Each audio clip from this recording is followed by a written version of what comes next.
Good evening, everyone, and welcome to our community forum, Being AAPI in 2021, a discussion on identity, community, and the model minority myth. Tonight's event is one in an ongoing series of conversations we've been having about the effects of racism on historically marginalized communities in Santa Monica and how we can work collectively as a community to advance anti-racism work. This event follows the community listening sessions we held in April to hear from our AAPI community members about their experiences and how we as allies can support them during this difficult time and going forward. Tonight, we've invited distinguished AAPI leaders to discuss the issues facing the AAPI community and the part we all need to play in addressing them for a more equitable and inclusive future. I'm delighted tonight to briefly introduce our speakers. We'll be joined by Congressman Ted Lieu, who represents California's 33rd Congressional District in the U.S. House of Representatives, which of course includes Santa Monica. Congressman Lieu is serving his third term in Congress and has been a leader against ethnic and racial profiling and discrimination against the LGBT community. He serves as whip of the Congressional Asian Pacific American Caucus, vice chair of the LGBT Equality Caucus, and co-chair of the Cloud Computing Caucus. We're so delighted that Congressman Lieu is joining us tonight, and if you're wondering why you don't see him yet, he will be joining us at 6:15 after completing work which we all appreciate in Washington for the good of our community. Our moderator this evening is Jeff Nguyen, an award-winning reporter with CBS 2 KCAL 9, who has done extensive reporting on the racism and acts of hate against the AAPI community. A native of Southern California, Jeff earned his degree in political science from UCLA and is well-versed in the inner workings of the political system. Dr. Arlene Daus-Magwal is the Director of Asian American and Pacific Islander Student Services at San Francisco State University and will speak about AAPI history in the United States and AAPI hate. Christopher S. Tang is Distinguished Professor and holder of the Edward W. Carter Chair in Business Administration at the UCLA School of Management, and will focus this evening on how the corporate glass ceiling has barred Asian Americans from leadership ranks for decades. He recently wrote the LA Times op-ed, Why Successful Asian Americans Are Penalized at the Workplace. And last but certainly not least is our own Hakamenish Mordezai, who is an attorney with the City of Santa Monica's Rent Control Department. He's also an equity and inclusion officer for the city and a member of the Government Alliance on Race and Equity. He will focus on AAPI history right here in our own city of Santa Monica. Tonight's event will be recorded and the link will be provided to everyone who registered through Eventbrite. As your interim city manager, I want to sincerely thank you for joining us tonight. As we look at our community and we'll look at the progress that we are committed to making as a community together, I want to thank each and every one of our speakers for joining us and for sharing their expertise and helping us all as a community to understand our past, understand where we are right now and what members of our community are experiencing on a daily basis, and looking forward to what the steps that we can take as individuals and as a community to move to a more equitable, more inclusive Santa Monica. So thank you all so much for joining us, and I'm delighted to next turn it over to Chief Jacqueline Seabrooks, the police chief for the Santa Monica Police Department, who will talk about public safety in our community. Chief Seabrooks. Thank you, Lane. Good evening, Santa Monica, and thank you to everyone who has tuned in on this important topic. I want to assure you that the Santa Monica Police Department is an ally in creating a safe and vibrant environment for our Asian American Pacific Islander residents and visitors. We take any threat to that safety very seriously, and we're committed, absolutely committed to ensuring that you have a welcoming experience here in our community. Do know that the Santa Monica Police Department has a number of officers who speak a variety of languages that have their roots in Asian heritage. We have our organization is 9% Asian American. We have staff who represent the Korean community, the Vietnamese community, the Pacific Islander community, the Filipino community, the Chinese and Japanese communities. So we take very seriously your safety, and we want you to know that we will do everything we can to ensure that you have a positive experience while here. And having said that, I want to thank you again for tuning in to this important conversation, and I look forward to taking any questions at the time that questions are made available. Thank you so much. Hi, my name is Pirwat Prasatularn, and I've been with the City of Santa Monica for 3 years. I currently work as a staff assistant for the Santa Monica Airport, and I am also the staff liaison to the Airport Commission. Tonight's dialogue is much needed in the Santa Monica community and in communities across the country and around the world. As a person of Thai descent, I look forward to hearing the panelists talk about issues that directly affect me and others who look like me, and how we can work towards solutions. I'm pleased to be part of the staff that contributed to the planning for Asian American and Pacific Islander Heritage Month. It's my pleasure to introduce to you a video that fellow AAPI colleagues and I created to honor AAPI Heritage Month, which has the theme of purpose-driven service this year. The work that we do each and every year for the Santa Monica community is centered on service. We are proud of our work, and we are proud to be AAPI.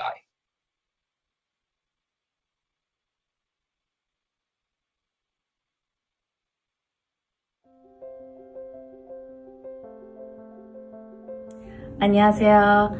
I'm Debbie Lee, the Chief Communications Officer for the City of Santa Monica and a proud Korean American. May is Asian American Pacific Islander Heritage Month, and this year's national theme is Advancing Leaders Through Purpose-Driven Service. This theme is particularly relevant to our AAPI city staff, who work in all corners of the organization to provide services with both commitment and passion. We wanted to take a moment to share some of the faces of our AAPI city team and ask you to join us as we celebrate Asian American Pacific Islander Heritage Month. Hi, my name is Alia Buttar, and I am a Senior Human Services Analyst in the Housing and Human Services Division in the Community Services Department, and I'm proud to serve the residents of Santa Monica.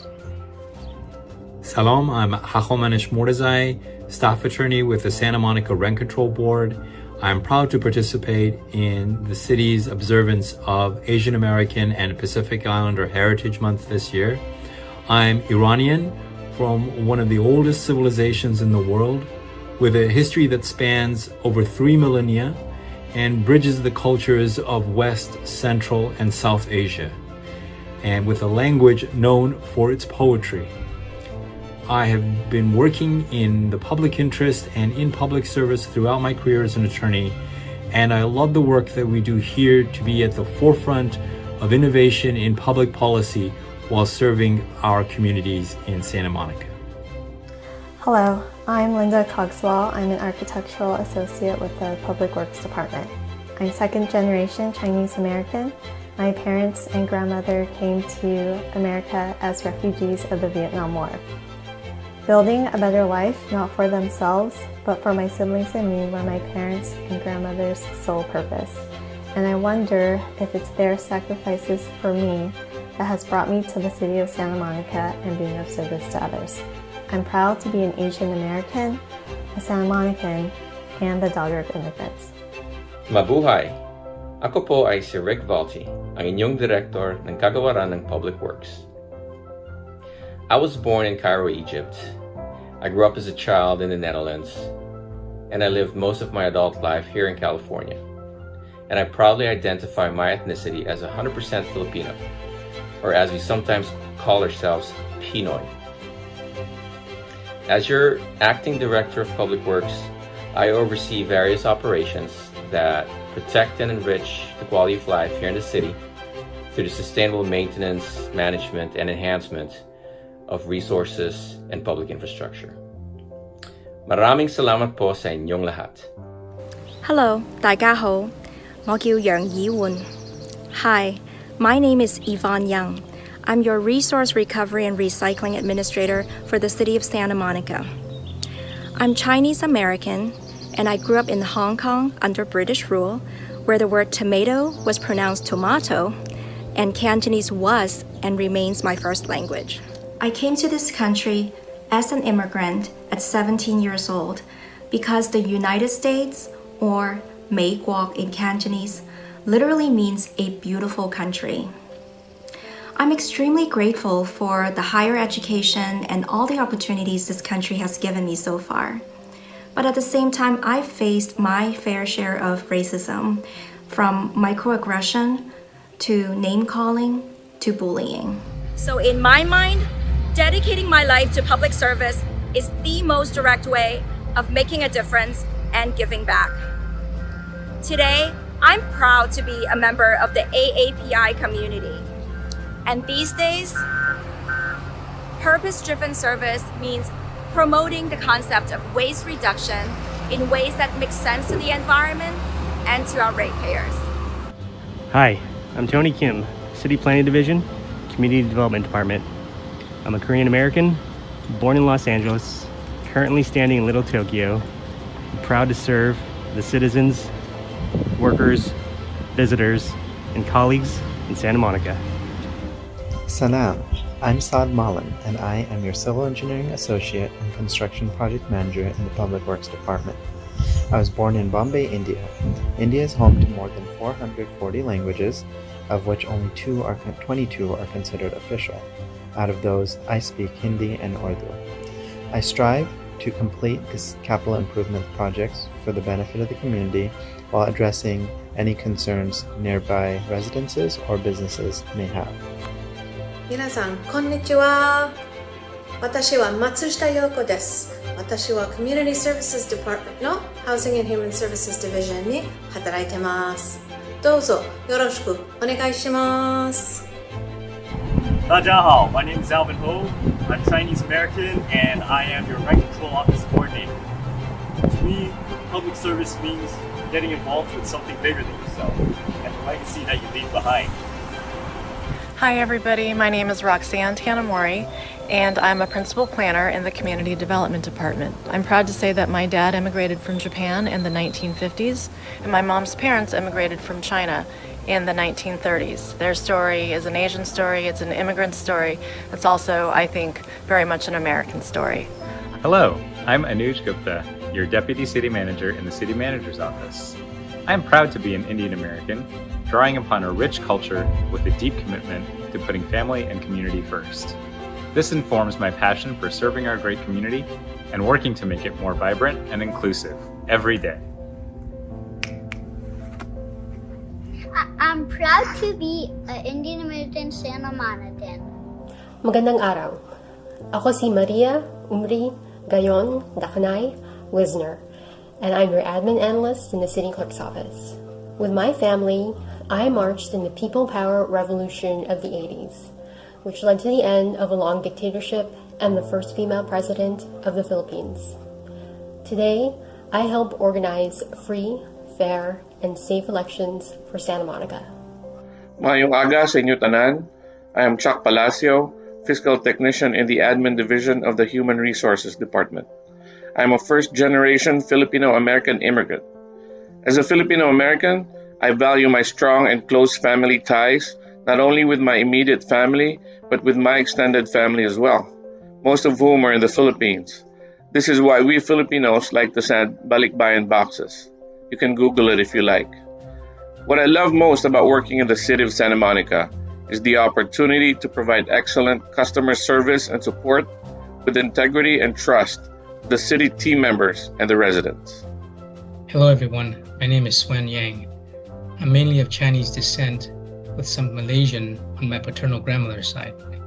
I was born in Vietnam and came to America as a refugee. I grew up in Salt Lake City, Utah, and although I'm a semi-Californian now, I still consider Salt Lake home. Growing up in Salt Lake, I had always been aware of AAPI Heritage Month, but I must admit, like many others who are of Asian descent, I had wondered about how I fit under the AAPI umbrella and what it means to be Asian American. I don't think there's a straightforward answer, nor is there the same answer for all people of Asian descent. The recent tragedies have brought unity for many Asians, even for those of Asian descent who may have grown up not even being considered Asian due to their physical attributes. As I continue to educate myself and read about the Asian diaspora, I've noticed that there are many who may have felt invisible, but are now reclaiming for themselves what it means to be AAPI. In essence, to redefine the term so that it is more inclusive, more representative, and more powerful for all Asians. In this sense, I think it is a celebration of Asian diversity and acclamation in America. I hope you all join me in celebrating Asian American Pacific Islander Heritage Month. 大家好，我叫张玲. My name is Ivy Chang. I'm a Senior Administrative Analyst in the Housing and Human Services Division. I am Chinese American. I was born in the Midwest, but my parents are from Taiwan. Purpose-driven service is central to my values as a social worker and advocate for vulnerable children and families. 早安，大家好. That means good morning. Hello, everyone. My name is Sunny Wang. I'm the city's water resource manager. I'm a Taiwanese immigrant that came here when I was little to chase the American dream. Hi, I'm Thomas Boone. I'm a senior analyst in water resources. I've been a public servant for 11 years here at the city. My name is Chris Aguilian. I'm a senior water resources protection specialist. I work on capital improvement projects. I've been here for about 8 years. Hi, my name is Clement Dell. I'm a water chemist. I collect and analyze drinking water samples to make sure it's safe for the residents here. Hi, my name is Jack Miyamoto. I'm the lead water chemist for the city of Santa Monica. I oversee the water quality laboratory and run tests alongside the Clement. Hey, my name is David, water resources protection specialist. I'm dedicated to protect our waterways in Santa Monica. Greetings, good evening, ni hao, buenas noches. My name is Patty Wang, and I am the director at the Santa Monica Public Library, a proud department of the city of Santa Monica. I am fourth generation Californian, born and raised in San Francisco, and identify as Chinese American. What you don't know about me is that I speak more Spanish than I do Cantonese, which is the language of my father, my grandparents, and my great-grandparents.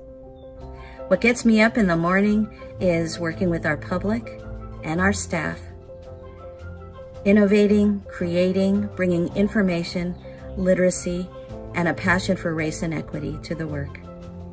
Sawadee Krub. My name is Pirwat Prasatularn, and I'm your Staff Assistant 3 in the Airport Division of the Public Works Department. Public service to me means addressing all of the public's concerns and making sure that everyone's voices are heard. Mayo ang hapon. My name is Patty Manalo, and I'm your Administrative Analyst for the Resource Recovery and Recycling Division here within the Public Works Department. One thing you may not know about me is that even though my siblings and I were raised here in the United States, our family has always made sure that we have maintained strong ties to our Filipino heritage and culture. Today, I help provide proper and sustainable refuse recycling and organics management for our community. Hi, Daiga Ho. My name is Emily, and I work in the Mobility Division. My family is Nam Waikiu, which refers to the overseas Chinese community in Vietnam. In my role at the city, I want to work towards supporting a more multimodal system, where we're not just dependent on cars, but instead we can also choose from walking, biking, or transit, both for our personal well-being, but also for the future of our planet. 大家好，我是杨静怡. Hi, I'm Jane Yo. I'm your planning manager for the City Planning Division. I was born in Brunei and I moved to the U.S. through Canada. I've been a proud Santa Monica resident for the past 15 years, and I'm proud to work every day to create a better community. Greetings, council members. Thank you for taking the time to honor and acknowledge your AAPI community and employees. I am here to stand in solidarity with my AAPI colleagues and share a part of my AAPI experience. I am a Korean Anglo-American, also known as Eurasian.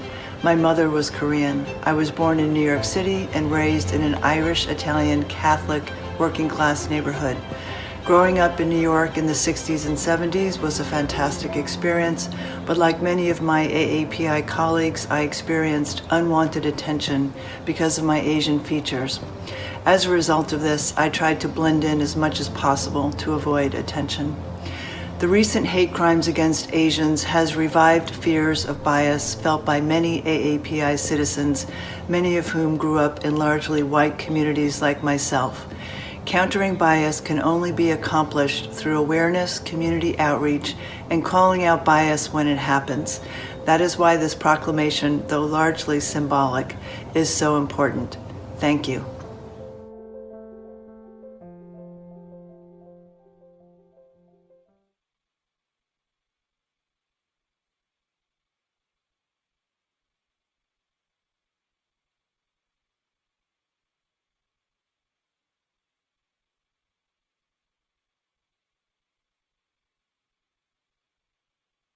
Hi, everyone.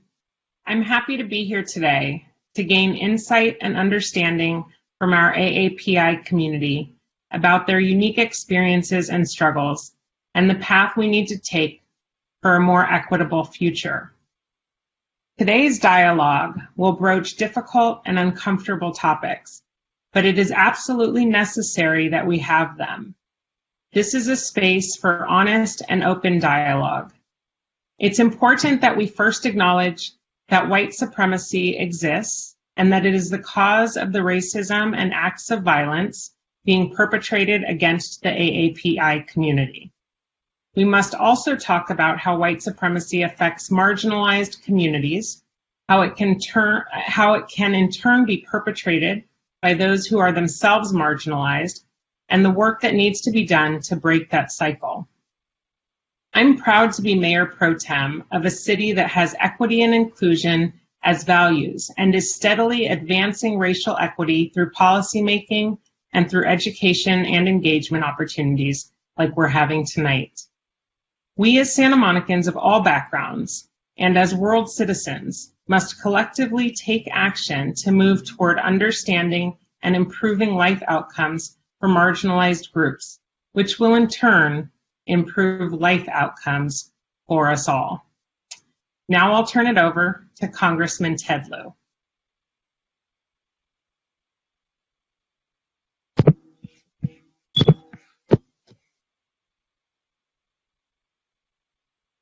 Can you see me?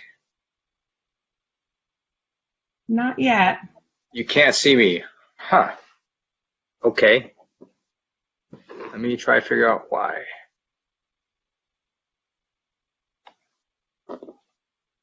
Might want to try exiting the event and coming back in again.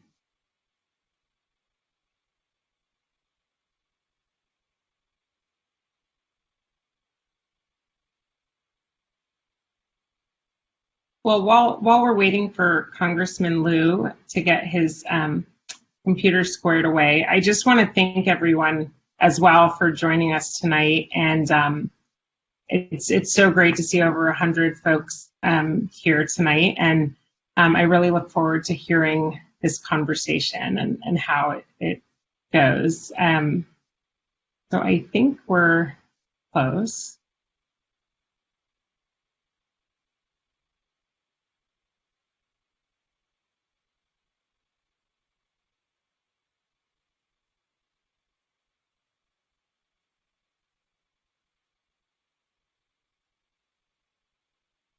Mayor Pro Tem, since we're waiting for the representative, would you like to share with the audience, how this came about and driving force behind this event? So I think the congressman is back. Okay. Hi, sir. I'll let you. It turns out you have to use their Chrome browser, I guess, to do this. All right, so thank you so much for inviting me to speak. I want to thank Mayor Sue Hemmerich and the entire City Council, as well as all of Santa Monica City staff. And Kristen, thank you for their introduction. Thank you for recognizing Asian American and Pacific Islander Heritage Month. Really appreciate that. I was asked to talk about my background and basically how did I get here. So my story is the same as many of yours or your parents or your grandparents. I'm an immigrant, and when my parents came here, we were poor. They did not speak English well, and we started off living in the basement of a person's home. My parents went to flea markets and sold gifts and jewelry to make ends meet. After many years, they were able to save up their money, open one gift store and a shopping center, and then they worked hard 7 days a week, saved up some more money, and then opened a gift and jewelry store in the shopping mall. My brother and I would help watch that store because we were free labor. But eventually they expanded to over 6 stores. And in my mind, they achieved the American dream. They went from being poor to a home, gave my brother and I an amazing education. He's a doctor. My parents still remind me of that. But it's one reason I joined the U.S. Air Force on active duty. I believe I can never give back to America everything this amazing country has given to me and my family. And it's one reason I'm in politics, make sure that this dream remains open for people who want to work hard and succeed. Another reason I decided to join the military is because I believe America is an exceptional country. At the same time, we are not yet a perfect union. And we've seen that when our country experiences fear in our history, then minority communities sometimes get scapegoated. And so in the 1850s, we had the whole Yellow Peril hysteria. That was followed by the Chinese massacre, which was the mass lynching of Chinese immigrants in Los Angeles. That was then followed by the Chinese Exclusion Act of 1882. And then in World War II, we had the internment of 120,000 Japanese Americans. And then in the 1980s, when America feared the economic rise of Japan, we saw again additional hate incidents against the Asian American community, including the murder of Vincent Chin in Detroit because some auto workers thought he was taking their jobs. And now with this pandemic, we saw yet another surge in hate crimes against the Asian American and Pacific Islander community. According to one report, even though overall hate crimes had decreased, they surged nearly 150% against Asian Americans last year. A second report showed that 1 in 4 Asian American students reported being the victims of racial bullying. And a third report showed that 1 in 3 Asian Americans now fear being the victim of a hate incident or a hate crime. Now, what gives me hope is that we've seen in the last few weeks a number of rallies across America in support of the Asian American community. These rallies weren't massive, but they weren't small either. And they appeared in places across America, from small towns to big cities. In fact, in my district, there was a rally in Redondo Beach, and then there's going to be another one in Torrance. We also have seen the various highest levels of our government address the issue of hate towards the Asian American community. President Biden has issued an executive order to combat discrimination against the AAPI community. The president, as well as Vice President Harris, visited Georgia and met with Asian American leaders after the horrific shooting that resulted in 8 victims, including 6 Asian women. And then in Congress, we just today passed the COVID-19 Hate Crimes Act. It already passed the Senate, it passed the House. It's now on the way to the president's desk for signature. And we have seen a number of Asian Americans and non-Asian Americans speak up on behalf of the community. If all this had happened in World War II, I'm not sure Japanese Americans would have been interned. So we're in a different political situation now. I think you're seeing the political awakening of the Asian American community, and people in the AAPI community now realize that it doesn't matter where you live, what you do, what income you might have, you or your children or your parents may be the victim of a hate crime or hate incident. And so I know if we all work together, fight back, raise awareness, we can make America a more perfect union. Thanks so much for having me here, and I look forward to answering any questions that folks may have. Representative Liu, nice to see you, sir. Can you hear Hi, me? Jeff. Hi, good to see you. You know, if I may, let me go ahead and piggyback on the last point that you made about the legislation that was just passed, and the president is expected to sign it. I'd like to get a sense from you, what was the driving force behind the passage? How much of that was your colleagues in Congress, and how much of that was everyday Americans hitting the ground with their parents, with their children, saying, we're not going to stand for this? That's a great question, Jeff. And first of all, let me just thank you for spending your time doing this for Asian Pacific American Heritage Month. The answer is actually both. Part of it was a lot of ordinary Americans across the country standing up saying, this is not acceptable. This has got to stop. And when you see story after story of elderly Asians being assaulted, of young students being bullied, of everyone in between being spat upon and ridiculed, people react to that. In addition, you have elected officials in both state and federal legislatures responding to their constituents, and also, frankly, just getting pissed off seeing what was happening. And so, in addition to the federal legislation, states like California have also introduced legislation. For example, there's a bill in California to establish a hotline for reporting of hate crimes. And so we do see a lot more activism, partly because of constituents, but also because of elected officials wanting to do the right thing. You know, because of your legal background, I would like to touch on the idea of the terminology hate crime, because it's very specific. It's very technical. If you wouldn't mind explaining what rises to that level. And I think there are a lot of legal scholars and community activists who believe maybe we should expand the definition of what qualifies as a hate crime. Do you share that sentiment? I do, and I've authored a bill on it. So right now, the courts have defined a federal hate crime. Sorry, that's my dog.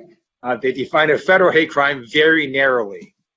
Basically, in order to charge a federal hate crimes violation, you have to show that race or gender or religion or any other protected class was the sole reason for the defendant's commission of the crime. I'm a former prosecutor, and not only is that a very high standard to meet, it also doesn't reflect reality. The reality is that defendants can commit crimes for multiple reasons. So I've introduced the Stop Hate Crimes Act along with Congresswoman Lucy McBath out of Georgia, and it alters the standard so that if race or gender or any other protected class is a contributory motivating factor to the commission of the crime, then you can charge a federal hate crime. So hopefully we can get legislation to basically expand the definition. You mentioned Georgia because I think at the onset of what happened in Georgia with the shooting rampage, there were members of law enforcement that had reservations about calling it a hate crime. Even the director of the FBI did so. We've seen the state take a different approach last week. How much of that decision is from the public? And when we say the public, not just members of the AAPI community, but the allyship from other groups as well. How much of that has driven what happened at the state level? I don't know the answer to that in terms of the prosecutorial decision to charge hate crimes, but just on the facts, I believe that was absolutely the right decision. What happened in this case is that a gunman in Georgia went to an Asian business and shot up some Asians. He then drove 27 miles to a second Asian business and shot up some more Asians. And then he targeted a third Asian business. So if you just look at the facts, it's pretty clear to me that a race, to me, it looks like was the sole factor, and definitely to sort of at the very beginning say somehow it wasn't a hate crime, I think was inappropriate for law enforcement. And you might recall that the sheriff who said that literally said it less than 24 hours after all this, they didn't even know all the facts. So I think when the prosecutor reviewed the facts, it looked pretty clearly like a hate crime. And the hate crime distinction also involves gender as well, correct? It's not just ethnicity. That is correct. So hate crimes cover, in addition to race, gender, religion, sexual orientation, and other protected classes. That is correct.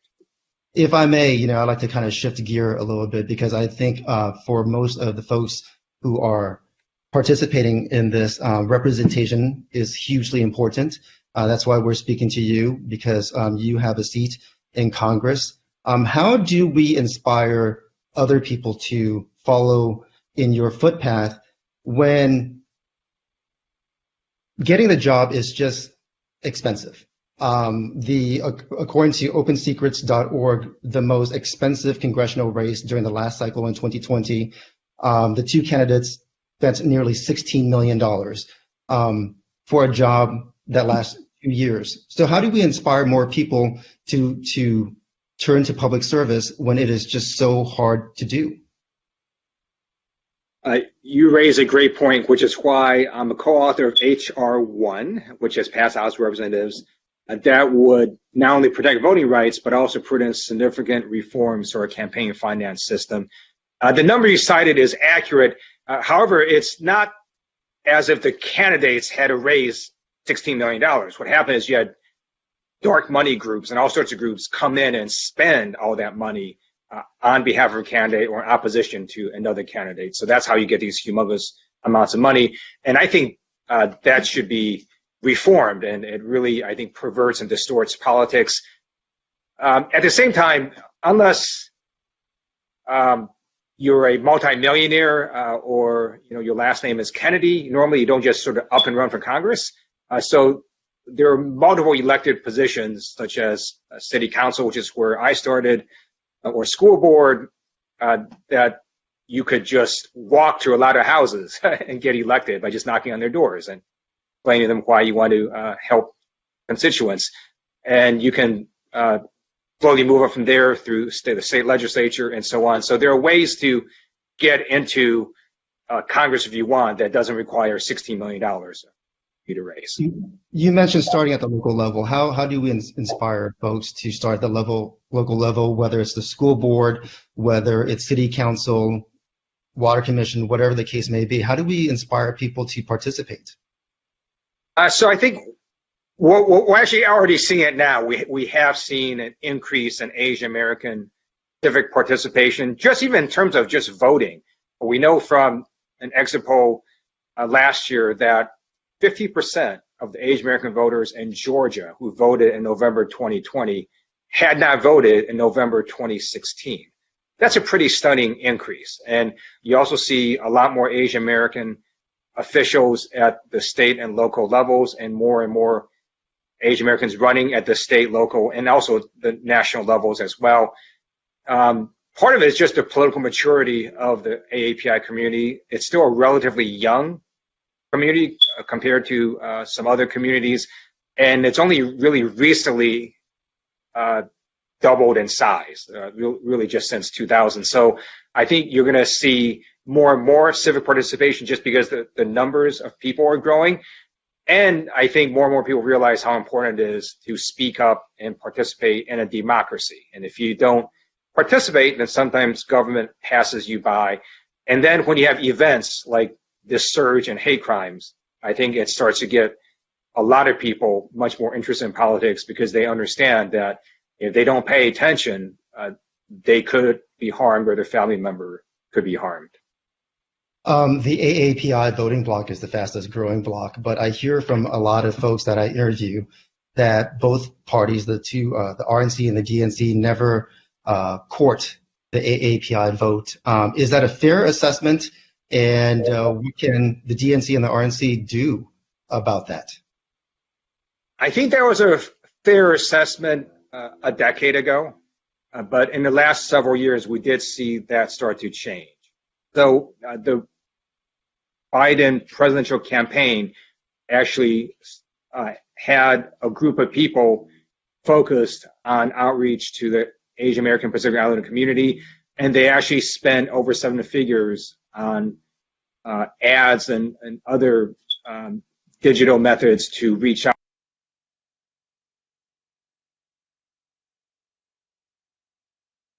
to the Asian American community. That hadn't been done before until this last presidential election. Georgia had a significant number of Asian American voters, and she did a lot of outreach, and she won the race. So I think more and more people are realizing that Asian Americans have gone from being marginalized to now the margin of victory.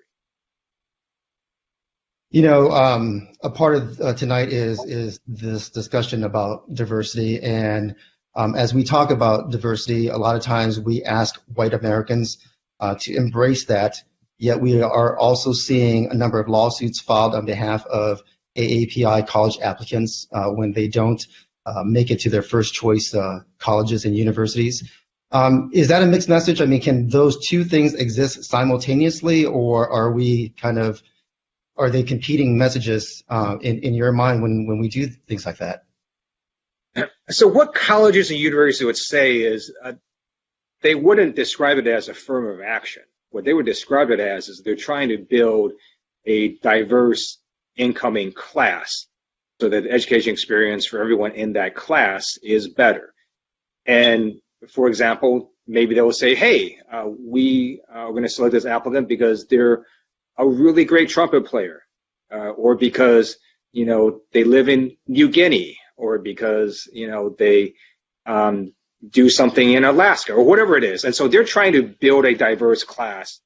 That's the reason they're doing this. The colleges, universities aren't saying, hey, we want to select this person because they've historically, been marginalized. That's really not what the college universities are doing. They're trying to bring people in so that they have this completely diverse class for their incoming students. So it is really sort of a different sort of intent and approach and view, and that's why I think they haven't been winning these court cases. Lastly, if I may, I'd like to kind of talk to you about your personal narrative, because you kind of touched upon it a little bit, about your enlistment in the military. I've spoken to a number of folks in recent days about their desire to prove their Americanness in this society, and a lot of men have said that they have enlisted in the military to prove their Americanness, or they have joined law enforcement to do that. Was that a part of your decision, or what was the backstory for you in terms of military service? So one of the reasons is at some point during high school, I realized how very lucky I am and how amazing America has been to my family, and that our story was replicated across generations and across millions of people in America. It is a similar story everywhere, and very few countries are like America where this could happen. And I said, I want to, help give back and help serve. I also thought, Air Force uniforms are sort of cool, so I like that. I like the ability to travel and visit different places. I do want to say something interesting, what I learned having served in active duty. The military has done a pretty good job in terms of race relations. It was one of the first large organizations to integrate, and this is what happens when I'm on a military base. If I see another individual, the first thought that comes to my mind is, are they a civilian or are they a member of the military? Then the second thought that comes to my mind is, if they're military, what branch of service are they? Then a third thought is, what rank are they? And if we're outside, I think, do I salute them or do they salute me? And race just doesn't play a part because the military puts all these other things in your mind before that. And so I was never known, for example, as the Asian American captain. I was simply the captain responsible for so-and-so, captain that had this mission. And I think the military's focus on mission and on teamwork and achieving goals, it really made race something that people generally didn't think about. And I thought it does a pretty good job in terms of race relations. Well, Representative Liu, I thank you for your service to our country, and I also thank you for participating in tonight's event. And I am watching the clock as the moderator, so I need to transition this event. And so next up, I'm going to hand things over to Dr. Arlene Daos Magwal.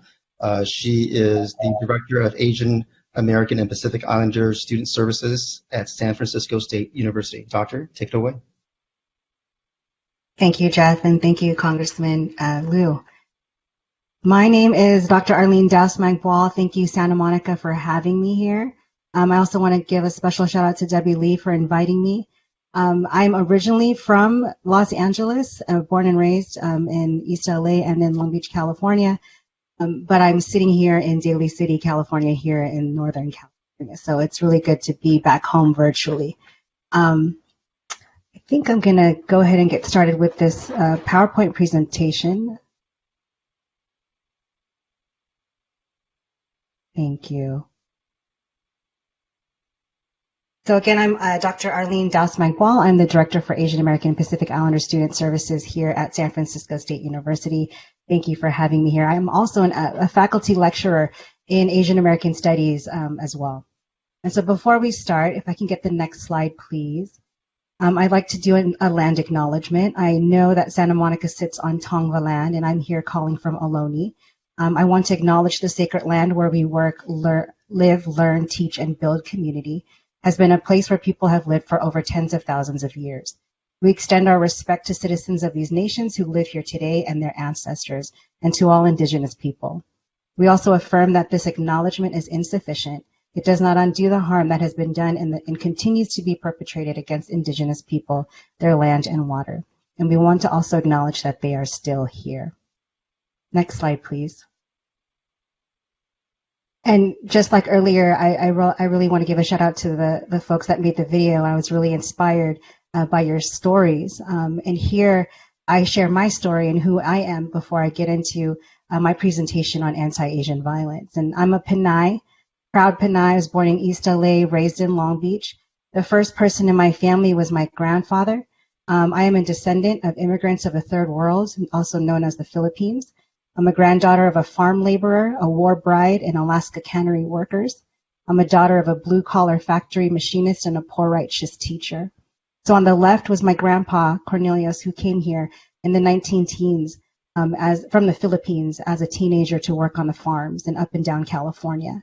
My grandmother to the right was a war bride after World War II and married my grandfather.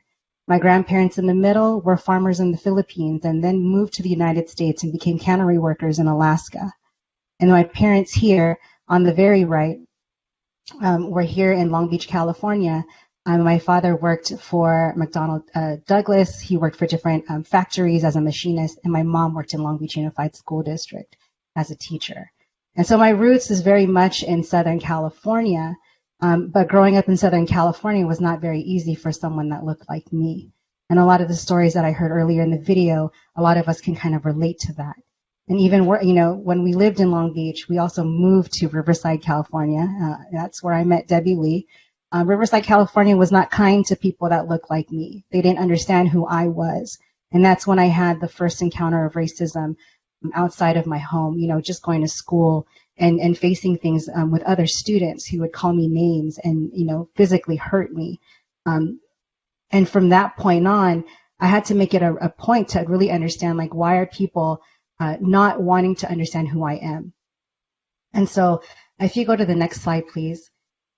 After I left college, there was an actual position. I worked in the Asian Pacific American Legal Center, and also known as Advancing Justice LA now. But back in 2000, they had a position called a Hate Crimes Education Coordinator. And I worked with Executive Director Stuart Kuo at the time. And what I did was create curriculum, right, where I can go to different schools, I can go to different community-based organizations and deliver this kind of curriculum that talked about hate crimes that were happening in the Asian American and Pacific Islander community, right? And so I'm also a teacher. So when my students learn about the hate crimes that are happening with people in our communities today, a lot of them feel like, is it happening because of COVID-19? But I think what I'm here to talk about is really thinking about the history of anti-Asian violence before COVID-19, that this isn't something new, right? I was working on this in 2000, 2002, and we also did this audit that was on the right on responding to hate crimes on college campuses, and then also working there at the forefront post 9/11. Right, and working with communities who were being victims of hate and assisting them. And so when I talk about this past of mine, people are like, well, I didn't realize it went back further than that. But it goes back further than that, right, before 2000. And so I want to kind of ground us in some concepts about understanding the racialization of Asian Americans. I'm going to go over a few examples of legislation, right, and also some examples of hate crimes and hate incidents in the community. And really violence, and really understanding what violence looks like, right? And if I can go to the next slide, please.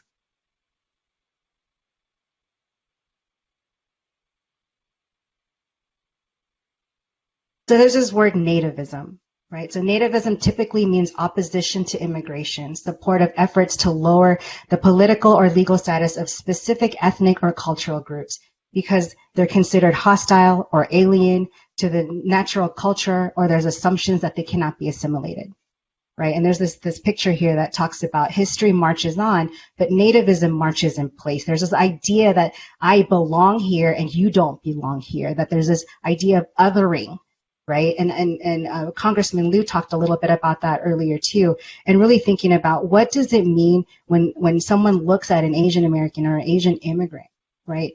Thinking about like, you know, do you belong here? And a lot of us have said, like, you know, in the videos that we've been here for years, or our families immigrated here, both, you know, we're fourth generation, third generation, but sometimes we have to really think about how history, you know, marches on, but nativism marches in place. And I'll get into that a little bit. And this slide right here, we talk about, you know, folks having this rhetoric of what immigrants do to this country. And so when we think about what happens in this country, we also think about the economy, right? So right here on the right in 1850, it says Chinese immigrants refuse to assimilate. And if we let too many in, they'll undermine our economy, right? They'll take our jobs, right? And then it goes through, right? It goes through different groups every time, right? And then if you think about like what it says at the end, we should erect a wall so no one can come in and we can keep our jobs. A lot of it is really tied in colonialism and imperialism. And it's also really tied to, you know, capitalism. So when I think about anti-Asian violence, I don't just think about the violence that happened to Asian Americans and Asian immigrants here in the United States. I think about the violence that has happened in our own countries, our home countries, right? The colonization of countries coming into our Asian countries. And what that looks like, forcing us out of our countries. So when my own kids ask me, you know, why did our family end up in the United States? Yes, it could be the American dream narrative, but there was no other choice for my family to be in the Philippines, right? There was no money. There was no jobs for them. There was no opportunities for them there because of the violence that occurred within our own country, our home country. So I think when we think about anti-Asian violence, we also have to think about, you know, the violence that has occurred in our home countries and how it has also bridged itself, you know, to the United States and what that looks like here. Can I get to the next slide, please?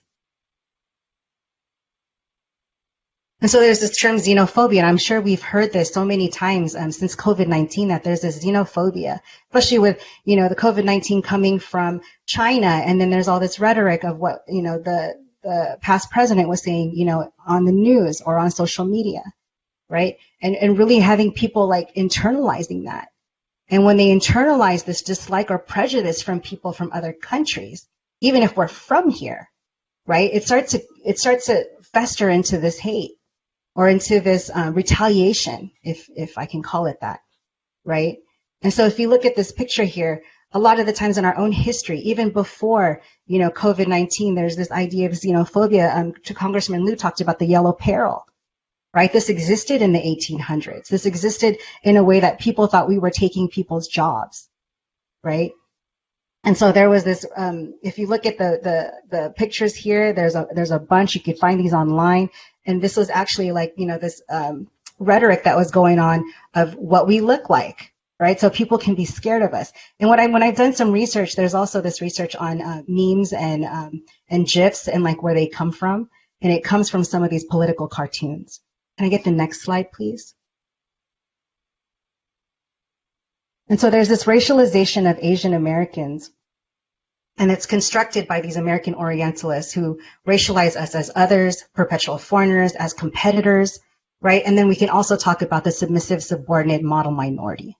Next slide, please. And so one of the first pieces of legislation was the Page Act, and it was the first restrictive federal immigration law in the United States that effectively prohibited the entry of Chinese women, marking the end of open borders, right? So then following that was the 1882 Chinese Exclusion Act to ban immigration by Chinese men as well, right? And so they wanted to end the danger of cheap Chinese labor and immoral Chinese women. That was the rhetoric. And the Page Act created the policing of immigrants around sexuality, which gradually became extended to every immigrant who sought to enter America, right? Next slide. And so these are just examples. I'm not going to go over all of them because Congressman Liu talk to us about some of them, but there's People versus Hall, right, ruling that people of Asian descent could not testify against a white person in court. He talked about the Chinese massacre that happened in 1871, where 17 Chinese men and boys were lynched in Los Angeles, right? There's also the Exclusion Act in 1882. And then they renewed the act in 1892, required all Chinese Americans, including U.S.-born citizens, to carry photo IDs at all times or risk deportation or arrest. There was also in Wyoming, right, there was a long-standing aggression against Chinese miners, where a lot of Chinese miners were attacked and killing 28 people and burning 79 homes. In 1900, there was a bubonic plague that struck San Francisco here in Chinatown. And when they thought the outbreak began in Australia, the first victim of the bubonic plague was a Chinese immigrant. So the whole community was blamed for it, and they were actually quarantined in Chinatown here in San Francisco. Then we also have the World War II, where Congressman Liu talked about earlier.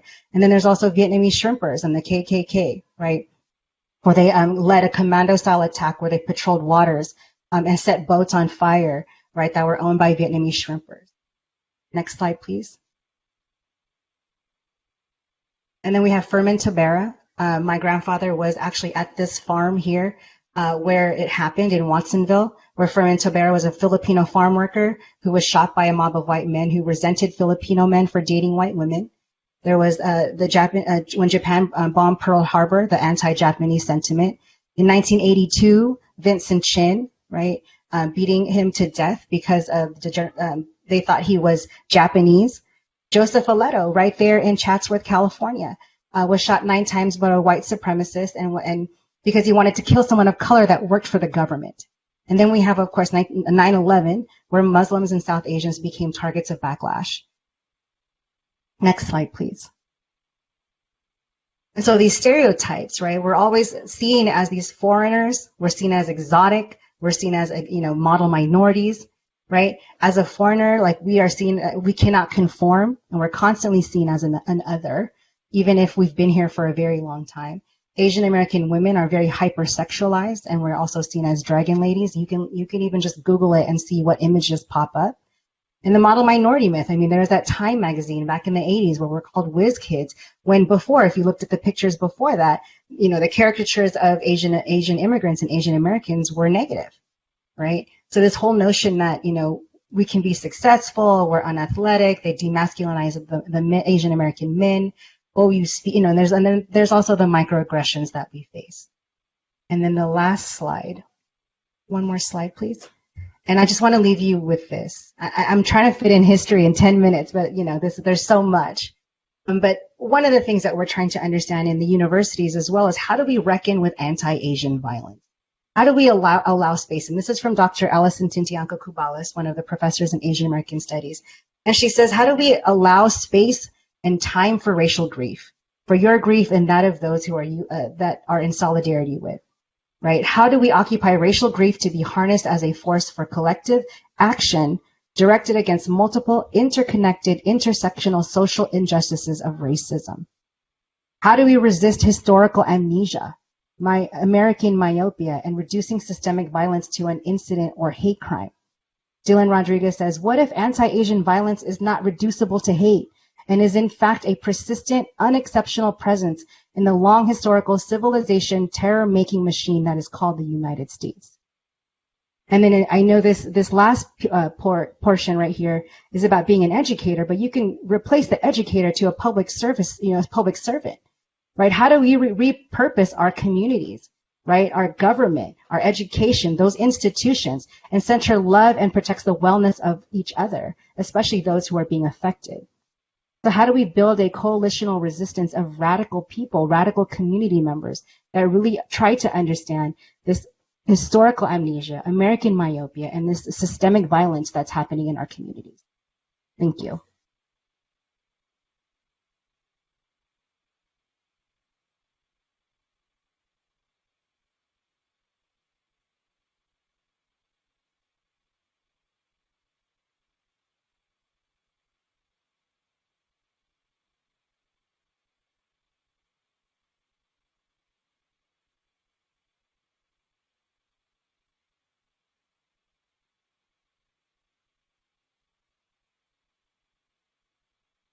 Hello. Thank you very much for having me this evening. My name is Chris Tang. I'm from the UCL Anderson School of Management.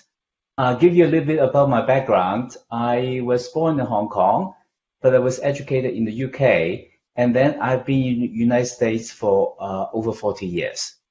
Well, I think Ali gave us a very fantastic background about racism and discrimination that AAPI community has endured for centuries. Then now the question is well, let us talk about racism and discrimination. Ali talked about the existence, but then the question is do people recognize this is actually happening? Well, it's interesting to note that there was a survey that's conducted by a nonprofit organization called Launch, and it was reported in April such that 24% of the respondents in the survey did not think that the racism and discrimination against AAPI community is a problem. Well, I think that is a problem. Now, but let's take a step back. Why do these people think that is not a problem? Well, let me ask you two true or false questions. First question, is it true that the AAPI population receive better education than other racial groups? The answer is, it is true. 50% of the Asian Americans received a bachelor's degree, which is higher than all other racial groups, including whites, blacks, and Hispanics. Second question, true or false? Is it true that the AAPI population has a high household income than other racial groups? The answer is true. By 2019, the median household income for the Asian households in America, in the United States, was $85,000, which is much higher than the white, the blacks, and Hispanic groups. Now, but this kind of statistics can be misleading. Here's why. Because within the Asian community, the Asian American community, we are very diverse. We cover many, many ethnic groups. If you think about the heritage from India, they tend to have even high education, high income. But then you look at another extreme, you look at Burmese or the Hmong, and all this, they have less college degrees and they earn much less. They earn around $44,000. And also the poverty rate is about over 10%, so which is not low. Now, then the question that tonight, my goal is to share with you some information about what I call bamboo ceiling. So let me first define what bamboo ceiling is. Next slide, please. Well, actually, this term was founded by an author, Jane Hoon, who noticed that there is a barrier faced by Asian Americans to move up the corporate ladder. That's why it's called a ceiling. But why bamboo? Well, relative to glass is easier to shatter. But bamboo is opaque. You don't know the rules. You don't know why you couldn't move up. Second, bamboo is even more stronger than steel. It's much more difficult to break.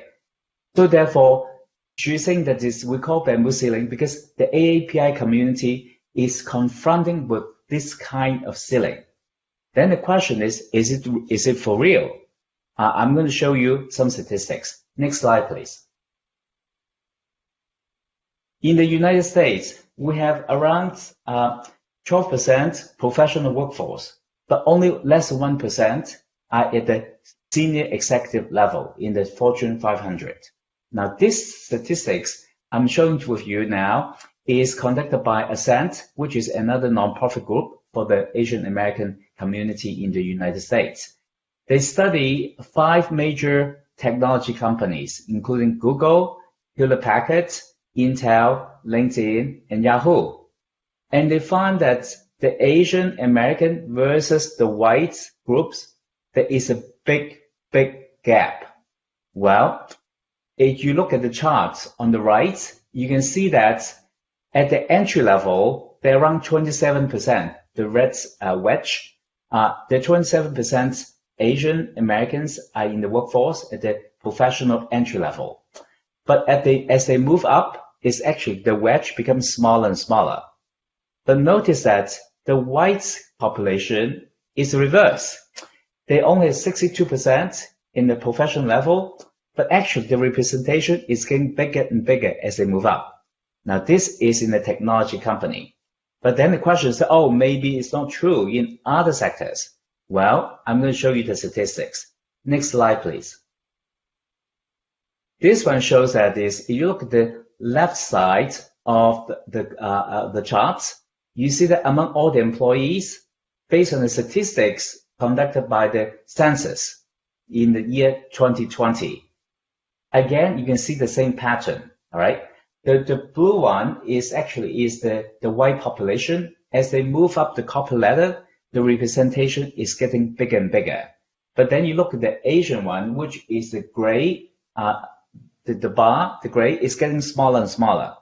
Now, but then on the right-hand side, you also see the same pattern for for female. It's actually, there are studies that this kind of discrimination is even more prevalent for the female employees. So then the question is whether this kind of discrimination exists or not, you be the judge. But let me conclude with one phrase. Houston, we have a problem. We'll come back to discuss further. Thank you.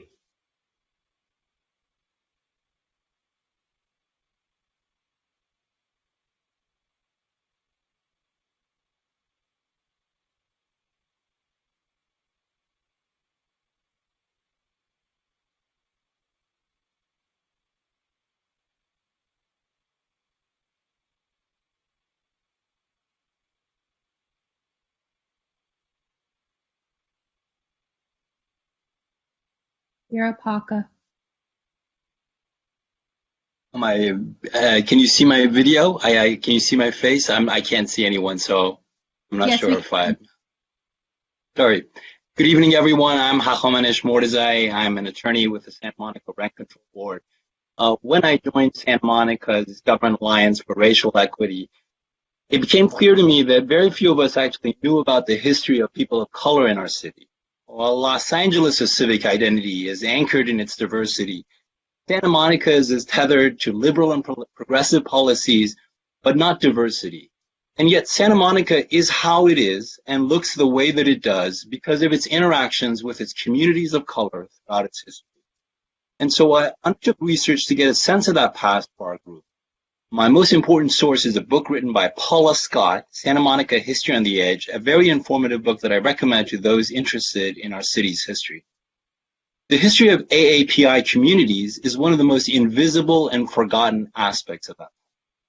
That, of course, is a theme that repeats itself throughout this state and nation, the erased history of AAPI. We are perceived as a perpetual foreigner, and yet we're not. Asian Americans have been a part of California and Santa Monica's history since the inception of both those entities. The first AAPI who arrived in California in large numbers were Chinese immigrants. Like immigrants throughout American history, they left their homes in large numbers because of political conflicts and violence. They arrived at the same time as the Anglos during the gold rush immediately after the United States had seized California from Mexico. Colonial encroachment and imperial decay in late Qing dynasty China had led to civil war and famine, particularly at that time in southern China.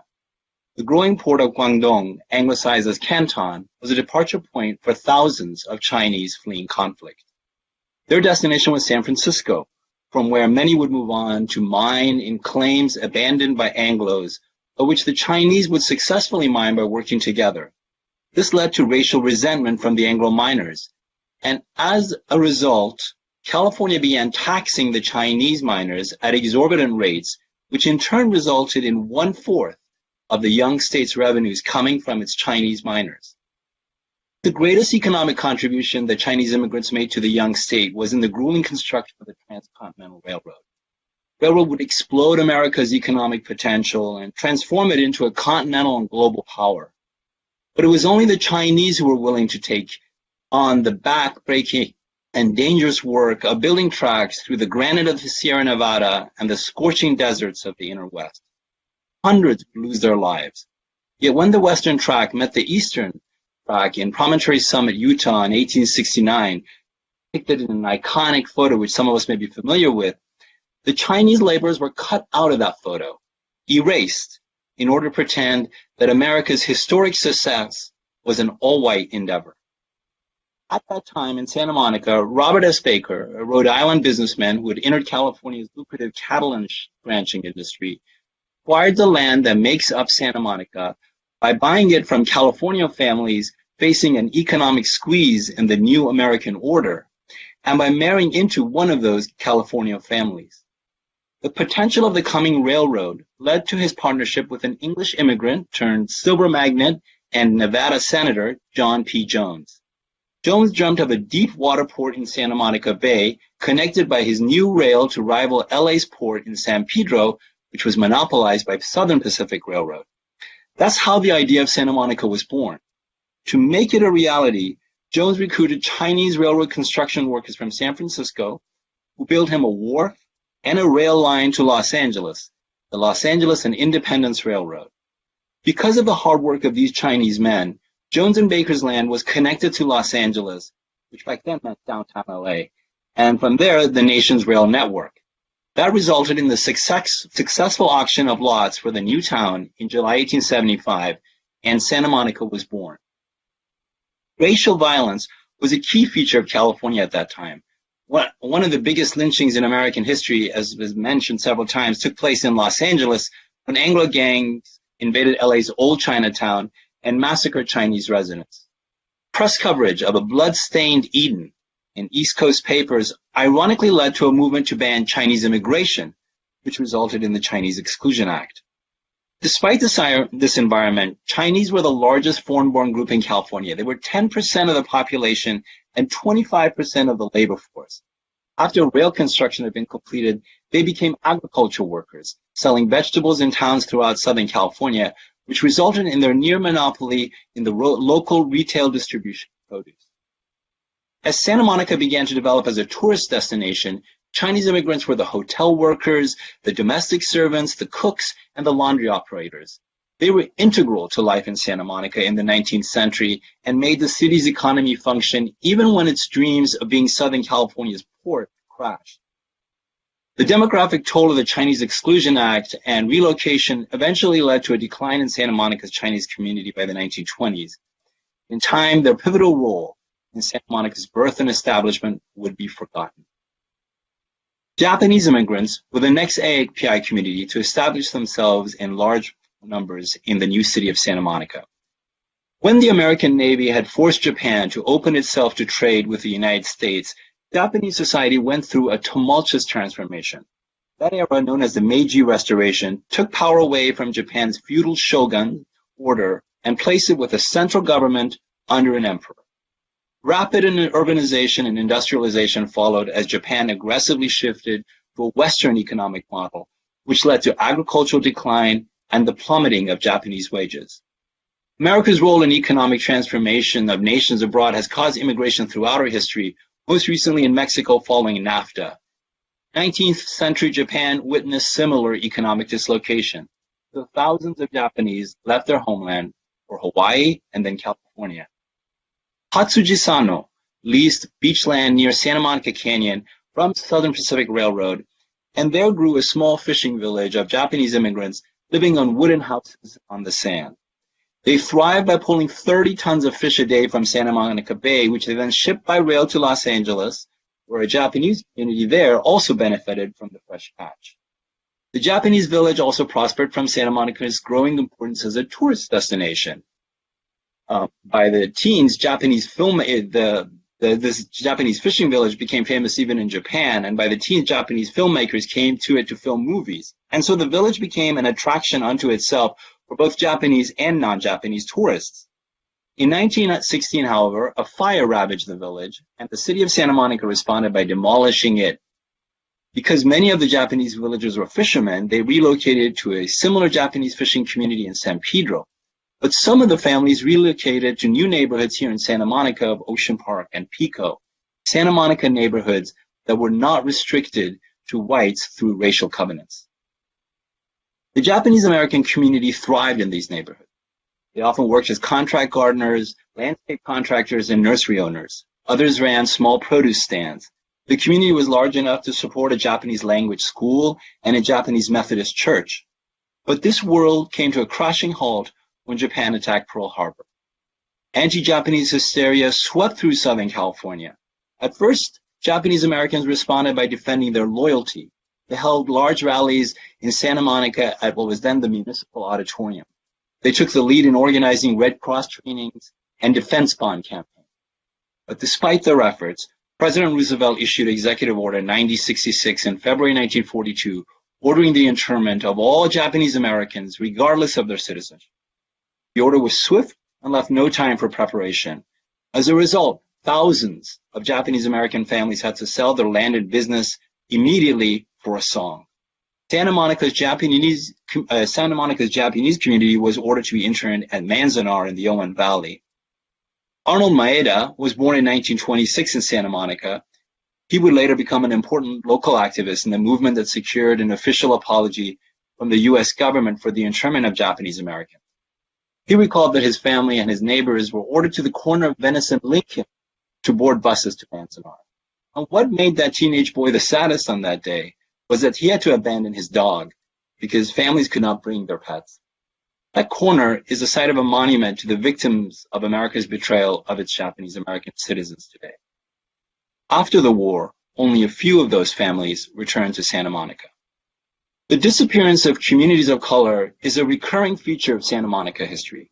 I urge you to know more about that history, and I hope our city takes steps to recognize the important role AAPI communities have played in our city's past. Thank you. So at this point, we are going to have a panel discussion, and joining us will be Dr. Arlene Daos Magwal, Professor Christopher Tang, and Mr. Hahomanish Mordezai from the city of Santa Monica. Folks, thank you so much for sharing those stories that touched our hearts. And I would like to kind of expand what you all talked about, because we all know that these incidents were not one-offs. And over the past year, we have data to kind of support that from the group Stop AAPI Hate, which documented more than 6,600 hate incidents between March of last year and March of this year. Nearly half of those incidents were documented in March of this year. So to each and every one of you, what does that data mean? And what can we learn from them? Maybe I should start. Okay, someone has to start. Let me start. Well, I think that can say that this data is underreported because of cultural differences. A lot of Asian parents, immigrants, especially immigrants, they don't want to make a fuss.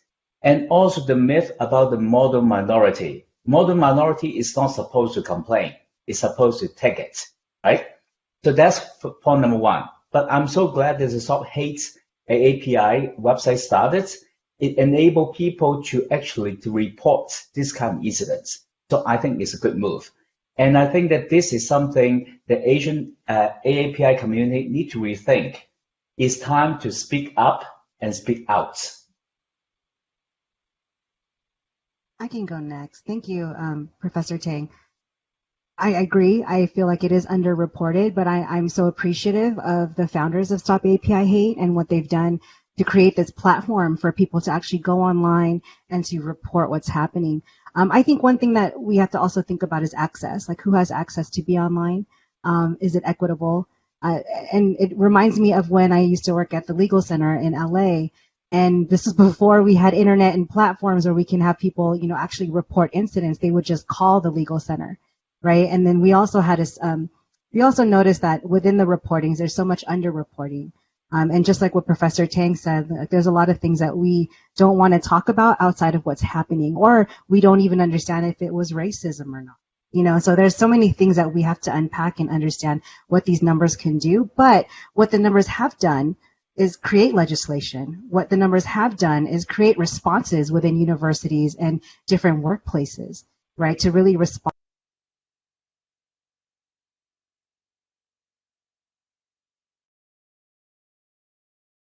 in different industries.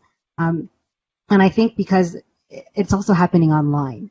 So I'm wondering, like, if there's also numbers within the universities, we see things that are happening online on student forums because students are at school online, right?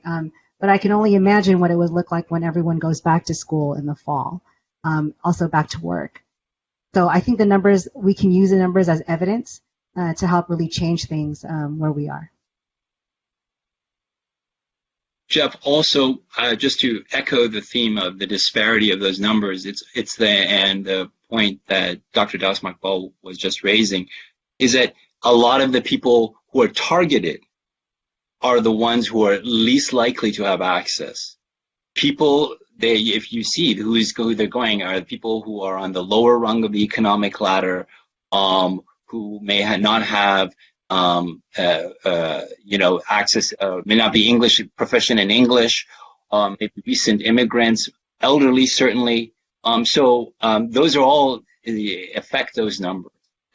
I also think what you're seeing right now, this whole program is evidence of what we are talking about. Efforts made by Asian Americans to step forward and claim our place in this country.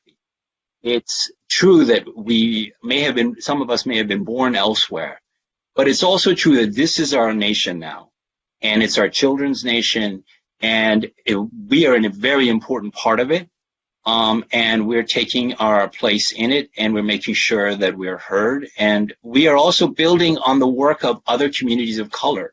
It shouldn't go unsaid that the efforts to take on the white supremacy, we saw that really being taken to next level by the protest that took place this last summer in the middle of the pandemic by African Americans and everyone else who was in their allies because of the violence that was perpetrated against them by authorities. So I think that's also an important part, the alliances that we need to build to take on a racist structure that imposes its harm on everyone. I've spoken to a number of police chiefs who have shared your sentiments about how it's underreported, and I would like to just take a quick second to thank Chief Seabrooks for joining us tonight as a part of this. So, Chief, thank you very much for that. I know in a number of departments, there are efforts to diversify their departments so that when you have someone who's not proficient in English, they have someone to talk to instead of once upon a time where there was a language barrier, the officer would walk someone over to a payphone so there's a translator. So to all of you, how important is it to have the police departments reflect the community so that we don't have these barriers? Good evening. It's essential that the police department have the appropriate staff on hand that not only is able to communicate, but that also reflects the community and its diversity. And then by extension, be able to communicate without the more impersonal aspects of going through what we used to call the language line when I was a young police officer many decades ago. So I'm very pleased to say that of a police department that's approximately 216 people, 9% of our organization is Asian American Pacific Islander, and that also translates to our being able to speak Farsi, French, American Sign Language, Korean, Chinese, and Japanese. And then where there are language challenges that transcend that, then we look to our colleagues at our adjacent agencies for assistance with language translations, because it's essential that in the translations that what might need to happen as far as investigating crimes, particularly those around hate crimes, and we heard very early how specifically nuanced that is. We want to be clear that gleaning the information from in the best possible way. So we look to our colleagues in law enforcement to help us with that if we should encounter someone who speaks the language and we don't have onboard staff who can make that translation for us.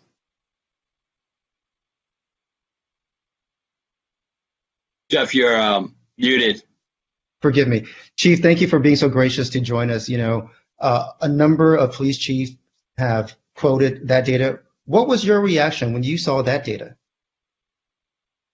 Okay, when you say the data, could you be more specific? Forgive me, from Stop AAPI Hate, the 6,600 hate incidents across the country. And folks should know that organization started here in Southern California because of a middle schooler who was attacked on the playground and told to go back to China weeks before COVID shutdowns. To answer your question, I was horrified. I'm horrified that in the 21st century, we are addressing matters of hate that speak to race, that speak to culture, that speak to national origin. I'm horrified at it just on a fundamental level that transcends being a police chief. So the number is staggering. And what was even more disappointing is that from the top reaches of our country, there seemed to be in fact, there was a condoning of that kind of behavior, which I believe tends to spur that on. And that's why the numbers were so high so suddenly. Professor, Mr. Mordesai, your reaction to what the chief just said about, leaders in our country behaving the way they did and adding to this. Well, as a Muslim American, as an Iranian American, I know very well that the kind of language that was coming out from the last administration was directly targeting someone like me, and people in my family, and not just me, of course, right? It was I don't know if equal opportunity is the right word, but the hate was directed across the board at all communities of color, and it was kind of an attempt by the white supremacy structure of the nation to kind of assert itself, to make sure that it doesn't get washed away by time and by the fact that we're in 2021. And so I think that that's exactly what we're seeing. People don't like to give up power quietly, and they take advantage of what other people are going through to kind of enlist them in order to make them feel better. And part of that is that's actually how white supremacy has always made itself work out. It's always served a certain small, wealthy group, and it has used others because of their own grievances in their lives. And that's really an American pattern that is way overdue in expiring. And I think that it's really behooves all of us to make an effort to make sure that happens as quickly as possible. That is not the nation we need to be or can survive going forward in this century by being like that. Yeah, I would like to add to Haka's point, and I think that is not just the former president condoned this kind of behavior. It unleashed the hatreds, the underneath, the nativism that Arlene pointed about early on. So because Asian Americans, because of facial features, we are the perpetual foreigners. Doesn't matter whether you're born here, how long you've been here, we always look different. So therefore, as there's any turmoil, COVID or economic downturn, they have to scapegoating some groups. So if it could be Muslims, could be blacks, could be this time is the Asian turn to be the scapegoat. So I think this kind of mentality need to change. Dr. Arlene, would you like to add to that? Sure. I mean, I definitely agree. There's always this idea of scapegoating, but it's also this reproduction of white supremacy and the systemic racism, right? Like how it happens not just because of COVID-19 or the rhetoric of the past administration. It's always been happening. It's always been here. Like I said in my presentation, it's been here since, they went there, which there is Asia, right? It's always been this this Orientalist like perspective of who we are as other, and it's stayed, right? And I feel like it's so embedded in our American society that when it became okay, like what Steve says here in the chat, like it made it acceptable to voice and act on anti-Asian sentiment, right? If someone was to say, it all came from here, let's act on it, people think it's okay because they're already feeling that. There's probably this bias within people that they have against Asian Americans when they see someone like. And so now it's okay. Like just the other day, I was listening to the news, and an 85-year-old man here in San Leandro, California, was attacked by an 11-year-old and a 17-year-old. And then we have to really think about our elderly. A lot of our elderly are the ones that are being scapegoated or being attacked because of this retaliation of what's happening in our country and around the world. And so when we think about like an 11-year-old and a 17-year-old be doing that to someone older than them, like what are they thinking? What are they learning? What are they internalizing? Right? And how is that showing up on the streets? How is it showing up in the grocery stores? How it's showing up in our everyday lives? That a lot of us are afraid to just even go outside of our house because it's happening down the street. It's happening on the bus stops. It's happening in public transportation. And so even though it's heightened because of what Stop API Hate has collected, it doesn't mean that it just started now. It's always been happening. It's been happening every day. It's just not reported, or it's not just talked about, or it's not on the news, or it's not on social media. It's just so much more amplified now, right? And I think people are starting to pay attention to it now because of the numbers that it's showing. Dr. Arlene, you're talking about people who are afraid to just get out of the house. I interviewed recently a pastor. She is of Korean descent, and her mother is afraid to leave the house and thinks about putting on sunglasses, wearing the mask, not just for her health, but to hide her features. To hear that people are hiding their features just to go to the grocery store, talk about the long thread that all three of you spoke about leading up to this, and also if you can weave in the portrayals of Asian American women and men that are inverse. One is sexualized, and one is basically neutered, if you will. Mm-hmm. Well, I think that the key thing is about education, Jeff, because that's the students in the school, in the university, they do not know the history of Asians or other non-white groups. They just there. Then we are always specific. Oh, they are not the in group. They are the out group. They are really mysterious. And also the media portrayed as an Asian woman is either dragon lady or China doll. And then Asian man is weak, as you point out, right? We need to correct that. We need to have a fair representation. But then there's a problem. We are invisible in the media. Jeff, you are the one of the really rare kind in the media. We need more like you, more like Lena Wynn, more like Margaret Cho, and also Daniel Kim, and all these people to speak out more.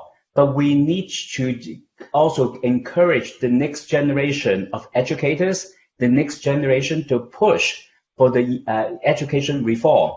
But I want to push for the change of the curriculum in the school to educate our children. Where do American Indians come from? The Mexican came from, the Hispanic come from, the Asian come from, so that they know that this country is belong to everyone, not just the white Europeans. Because a lot of kids, they thought that American was found by the Europeans. They don't know the history. They don't know California was Mexico before, was Mexican. So in that case, it's education. We need to start with education. Jeff, one of the things I think that is on this topic, and Dr. Das Maqbal talked about it, is a lot of us are here because the United States or Western powers colonized or engaged in some form of imperial action against the countries that we come from. And as a result of that, that country was transformed and conflict and strife was introduced that eventually caused the immigration that finds us here. So when you colonize someone, you assert your superiority to them. And so I think that the things that we're talking about is a legacy of that, is a legacy, whether we're talking about emasculization, sexualization. I mean, it's different across Asia, right? I mean, in West Asia, what happens is that Middle Eastern men are kind of like, can be portrayed as just very violent and dangerous people. And Middle Eastern women can be portrayed not necessarily sexualized, because that wasn't the nature of the interaction, but just kind of suppressed and insignificant and incomplete, right? The farthest thing from the truth of any Middle Eastern woman that I've ever had in my life, right? So these are the kinds of things that are in the background. And what is not there, which is I think what Professor Chang was talking about, is actual knowledge about what happened. What was the United States involvement in all these different countries in the Asian continent or elsewhere, and what resulted from that. And the stories there, you know, many people do not know about the United States conquest of the Philippines and the bloody war that took place, resistance by Filipinos against that occupation when they were trying to assert their independence against Spain and the United States came along. You know, those kind of stories are unknown stories, right?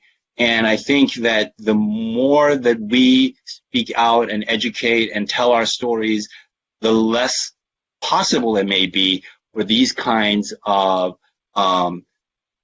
violence and aggressions to take place in our society. We can't hear you again. Forgive me. Speaking of speaking out, I'd like to, Dr. Arlene, address this question to you. It's a question that I asked Representative Liu earlier about the usage of the term hate crime. Does that need to be broadened in your mind? I think I had to reckon with that word for a minute, because hate crime and hate incidents was part of my language when I was working at the Asian Pacific American Legal Center. Right, because I had to work with the LAPD, I had to work with the FBI, and that was a language that they use. And hate crime itself was created by the FBI. And of course, it also, when something happens that's racially motivated, right, or any of those protected classes that you were talking about earlier, you have to prove that it was racially motivated. And if there's no evidence, then it cannot be called a hate crime. It cannot be called a hate incident.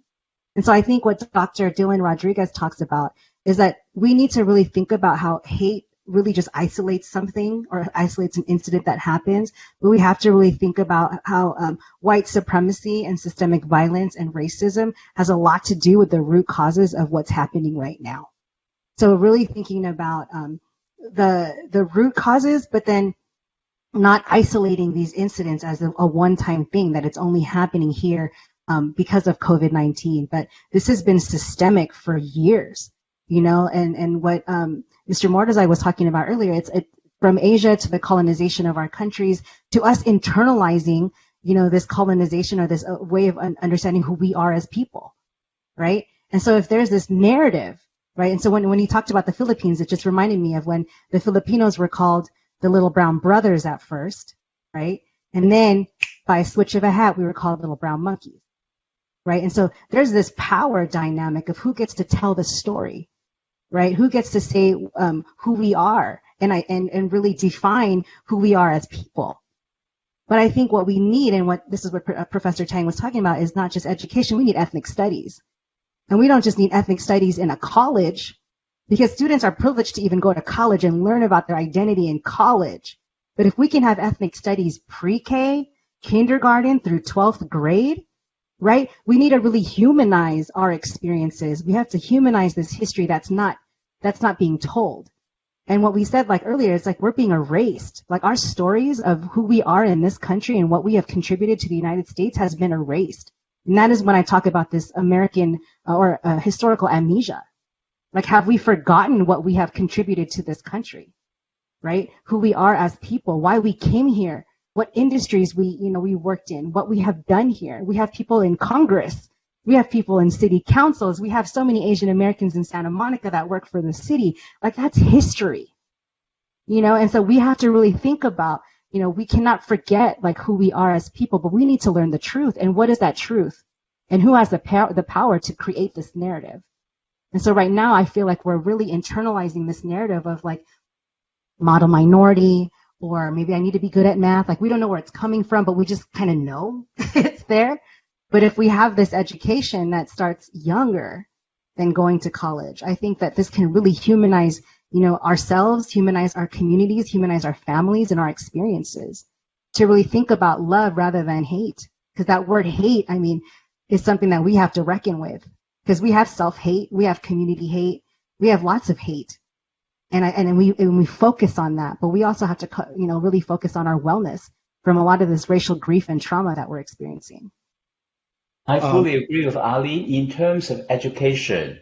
What I mentioned earlier on is really for the K through 12 education, not just the college. It's too late because they are during the formative year. They need to think. So I hope that they will understand the cowboy and the Indian, the story. All right. So I think that is education is the only way to change the stereotypes against any group. I want the audience to know that we're going to have an opportunity for the audience to ask questions of our panels. So as folks are typing away, I want to look at the time. We've got a few minutes left, so I'd like to touch on what Professor Daos Magwal touched on, which was the model minority. And let's go round robin as to why you each do not like that phrase, please. Well, I think it's insidious, right? Because it kind of sets you up too. When you're being devalued on so many fronts, it's as if like they throw you a bone, and then you're like so excited to get just that bone, and you go overboard to try to like hold on to it. But what is really insidious about it is that it's dehumanizing, and it also pits us against each other, right? And people who don't succeed, people succeed in life often because of their socioeconomic background. So if you happen to not have the advantages and the luck that comes with it, and you don't achieve that, then you're made to feel even less than. And so it really is, the terrible thing about it is the dehumanizing aspect of it, and the way that it's used to continue the structures of racism in our country. And that's really something that cannot be allowed to continue. I think I agree. And the model minority myth is something that I internalized as a child. I didn't know where it came from, but it was something that was said in classes. Like, Arlene, you should be smart at math, and I'm like, really? And so when I found myself not being smart at math, then it really does something with your mental health. Right. And so if we really think about the model minority myth and what it does to our mental health, especially our young people, and if we look at the statistics of suicide amongst Asian American women is one of the highest rates in the country. Right. And because we internalize certain things about ourselves that if we're not living to a certain expectation, then who are we? Right. What does success look like? And so I think the model minority myth is insidious. Yes, I agree. And it's also something that can really play a role in our mental health as young people, as students, as our children, start to internalize this. But we really need to unpack at every step. Yeah, so to me, I fully agree with everything that's being said. The model minority is pits against us between the white and the other racial group, like the brown and the black group. The white group will say, oh, you are better because you can survive after the Japanese internment actually started that. You can survive after that on your own. You don't need to social welfare, so you're good. Just imagine you have two children. You tell one children, and say, look at your brother, but your brother can do this. How come you cannot do it? That creates hatred from the other groups. So we are stuck in between. The whites has an issue with us, and the blacks and the browns have issue with us. So we are stuck on both sides. That's 101. Point number 2 is that when you're labeled as modern minorities, oh, you already well taken care of. You're so successful. You don't need any help. That's why for decades, the Asian column does not exist. I have been pushing for it and pushing for it. It's, oh, you are so successful. You're the Asian Americans. We don't need to collect the statistics. They have female, white, male, Hispanics, blacks, LGBT, disabled. But the Asian column did not exist until now. So we need to change that. So, Mr. Mordesai, Dr. Daos Magwal, Professor Tang, I thank you. This is where we are going to transition to questions from the audience. So sit tight and we will hear some of their questions. Hey, everybody. I'm Delana, the Equity and Communications Coordinator for the city. I just want to briefly go over how the Q&A is going to work. You should see some icons on the left side of your screen. One of the icons is labeled Q&A. By clicking on that icon, you'll be able to submit your questions for the panelists to take. You can also submit comments in the chat, but again, submit comments, your questions in the Q&A so that we could look at them quickly. And it looks like we have one question directed to the police chief, Chief Seabrooks. Would you please explain hate incidents and how we can request PD to document incidents? Sure.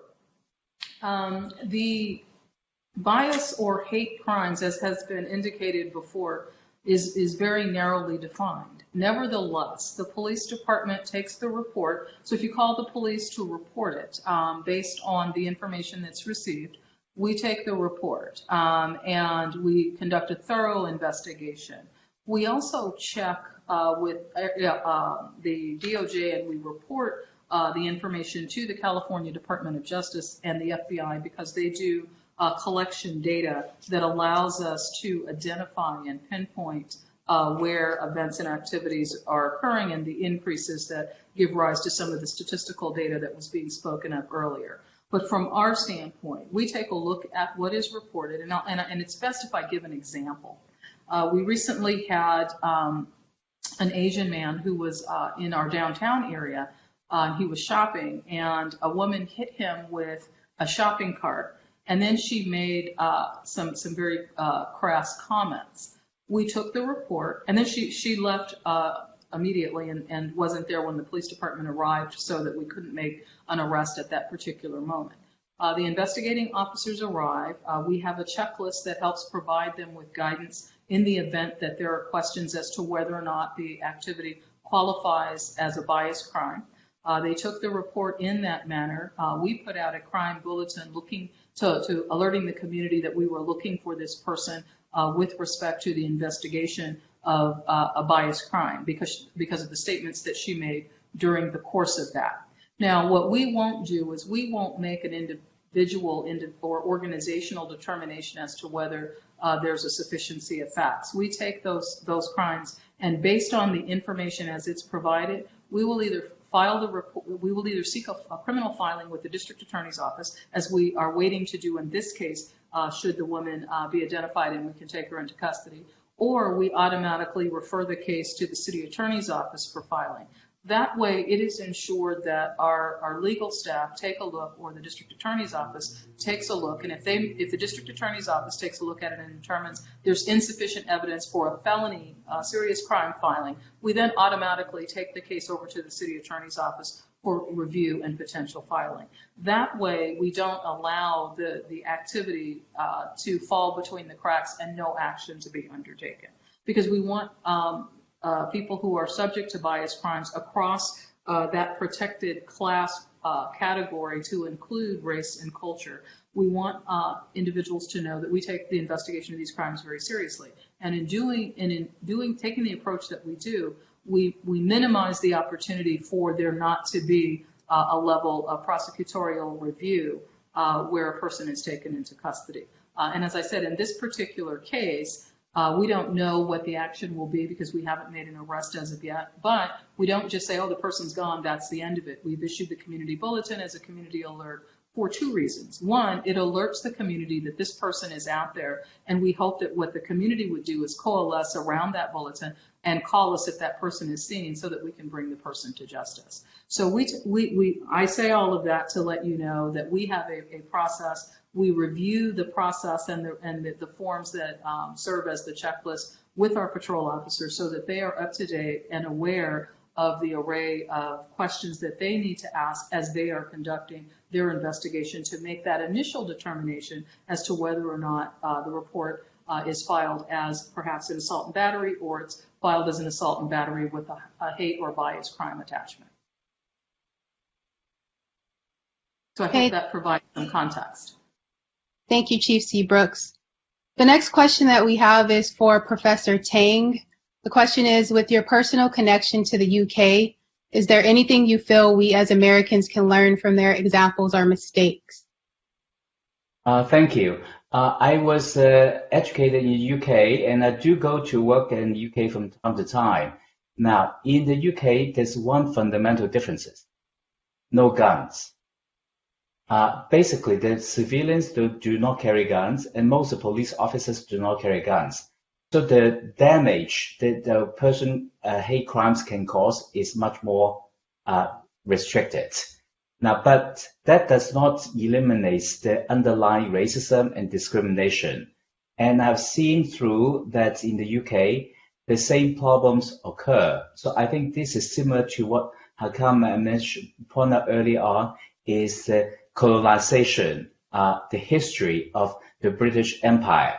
So that is also perpetuating this kind of stereotyping against non-white people and Asians living in the UK as well. So they have similar issues. There's no difference.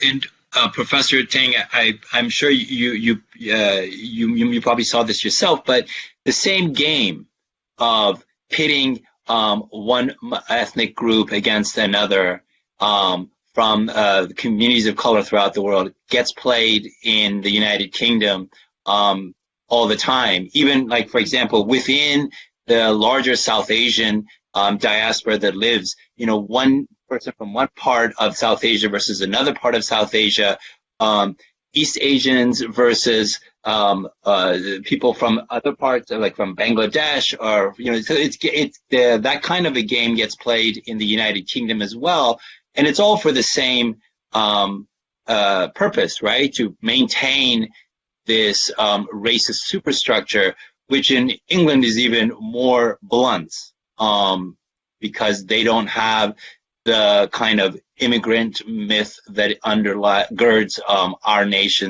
part of our nation's identity, at least some of the time. So it's something that I've observed in United Kingdom myself.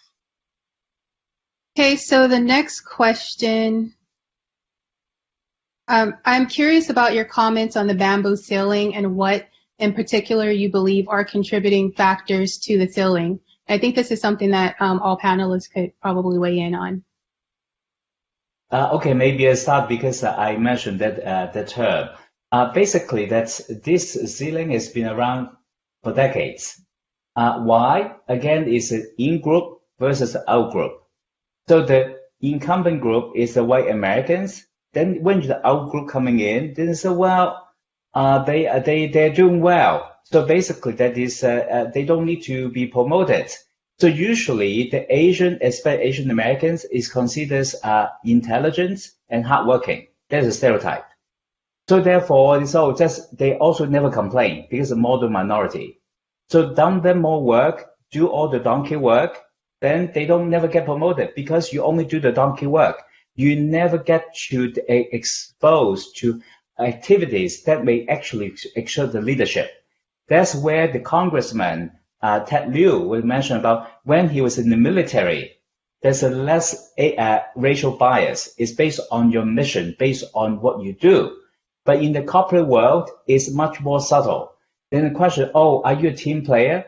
When you are not white, it's difficult to be a team player because we look different. How can you be a team player when you're the only one? How can I find a team? There's no team. So therefore, we don't really know her. We don't really know him because they're different, right? So therefore, you never really get it promoted. That is the problem. Then the question is how can we get included now? But then it's a bigger problem. The current DEI initiative, a lot of plans do not include Asian Americans. AAPI is not on that list most of the time. Why? Again, it's a model minority myth. It's you're well taken care of. Your income is higher than other group. You don't need it. So therefore, we need to have really a dialogue with the corporations. I'm going to stop here. Okay, we have a few minutes left. We could have the other panelists weigh on that question, or I will just move on. The next question is, how would you suggest we harness AAPI community concerns to become a stronger political force? And that's to all the panelists. I can answer that question. I think we need to bring in the youth. I feel like if we want this to be a sustainable movement, it has to be intergenerational. It has to include our young folks, as young as elementary school students, to really understand what our community concerns are, because they actually know. If you ask them what's going on in your community, what's happening at your school, what's happening in your neighborhood, they'll tell you. As well as our high school students, our middle school students, our college students. A lot of the movements that are happening right now are coming from youth. And they're so politically savvy in terms of looking at social media platforms and how they're mobilizing people, even in isolation, right? That they're starting to have these conversations within their families. So I think if we wanted to become a bigger political force, we really need to include the young people in the movement and really hear their voices, because then if it's intergenerational and the young people are included, I feel like this movement can be sustainable. Okay, I would also like to add to Alan's point. Definitely, we need the next generation to also carry the torch. But at the same time, we also need to engage the corporations, the government involved in this movement. So right now, I'm very proud that there's a new setup, the Asian American Foundation. It was set up a couple of weeks ago, and actually they raised $250 million seed money to collect data, to provide education programs, and also to conduct research about hate crime and discrimination against Asian Americans. The funding from some corporations and also some of the very successful Asian business leaders in the United States. So we're just about at time, but I would like to ask this last question that came in. Can you cite an example of effort or policy that has helped a group or society move in an anti-bias direction?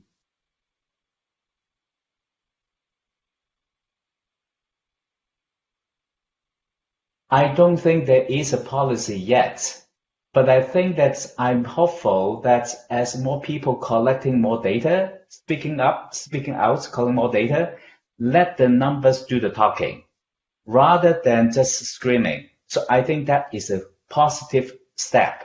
I think the policy hopefully will come later. I don't see one yet. Okay, well, thank you to the panelists. I'll turn it back over to our interim city manager to close us out. Thank you so much. I want to thank all of our speakers this evening. And the last question in some ways provides a perfect jumping off point. I often say, having worked in policy in a number of different areas, that there is no change that we see in our government or in our society that doesn't begin with one person. And there's no change that really makes a difference without many, many people in many different ways coming together to bring that to life. So I really want to thank all of our community members who have taken the time this evening to be with us, to learn, to engage in the challenging dialogue that is necessary for us to understand our past, to understand where we are, and to look forward, understanding one another and our own experiences better. So So I really want to thank all of our speakers for being with us this evening. I want to thank each and every staff member across our equity and inclusion officers, Delana Benakama, Debbie Lee, and so many others, Haka, and so many others for being with us tonight and for putting this program together. Thank you to everyone for joining us. I did see a question. Yes, I see Debbie has answered that this will be available on the city's YouTube channel, and we really appreciate you taking time to join us tonight. Thank you, everyone.